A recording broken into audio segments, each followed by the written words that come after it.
لبيك اللهم لبيك لبيك لا شريك لك لبيك إن الحمد والنعمة لك والملك لا شريك لك. اللہم لبیک حج کا رکن اعظم وقوف عرفہ آج ادا کیا جائے گا. منا میں رات بھر قیام کے بعد لاکھوں عازمین میدان عرفات پہنچنا شروع. مسجد نمرہ میں خطبہ حج سنیں گے. دن بھر عرفات میں قیام کے بعد حجاج کرام مزدلفہ روانہ ہوں گے، جہاں مغرب اور عشاء کی نمازیں ایک ساتھ ادا کی جائیں گی. حجاج کرام رات مزدلفہ میں کھلے آسمان تلے گزاریں گے.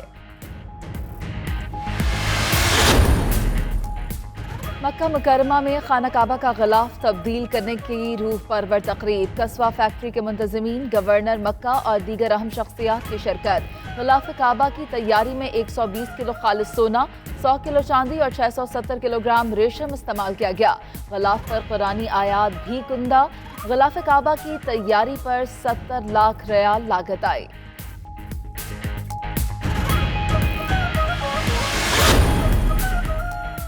بھارت نے یک طرفہ طور پر کشمیر کی خصوصی حیثیت تبدیل کی. امریکہ میں پاکستانی سفیر اسد مجید کا امریکی ٹی وی کو انٹرویو.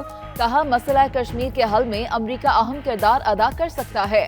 امریکہ بھارت کو مقبوضہ کشمیر میں حالات خراب کرنے سے روکے.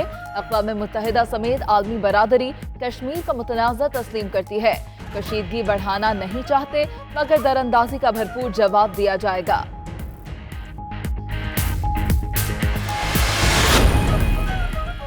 مقبوضہ کشمیر تنازع، حکومت سفارتی محاذ پر متحرک. وزیر اعظم عمران خان کا بحرین کے شاہ شیخ حمد عیسیٰ الخلیفہ کو ٹیلی فون. مقبوضہ کشمیر کی تازہ ترین صورتحال سے آگاہ کیا. بھارت کو غیر ذمہ دارانہ یک طرفہ اقدامات سے روکنے کے لیے کردار ادا کرنے کی اپیل. شیخ حمد بن عیسیٰ الخلیفہ کا کہنا تھا بحرین مقبوضہ کشمیر کی صورتحال کا بغور جائزہ لے رہا ہے. اور سندھ میں مونسون بارشوں کا دوسرا سپیل. کراچی کے مختلف علاقوں میں موسلادھار بارش. ناظم آباد، قیوم آباد، کورنگی، لاندھی، قائد آباد، گلستان جوہر، ڈیفنس میں بادل خوب برسے. حیدرآباد، دادو، بدین، ٹنڈوالہ یار میں بھی بارش. ادھر اسلام آباد، پنجاب، خیبر پختونخوا اور بلوچستان کے کئی علاقوں میں بھی ابر رحمت برس پڑا. گرمی اور حبس میں نمایاں کمی.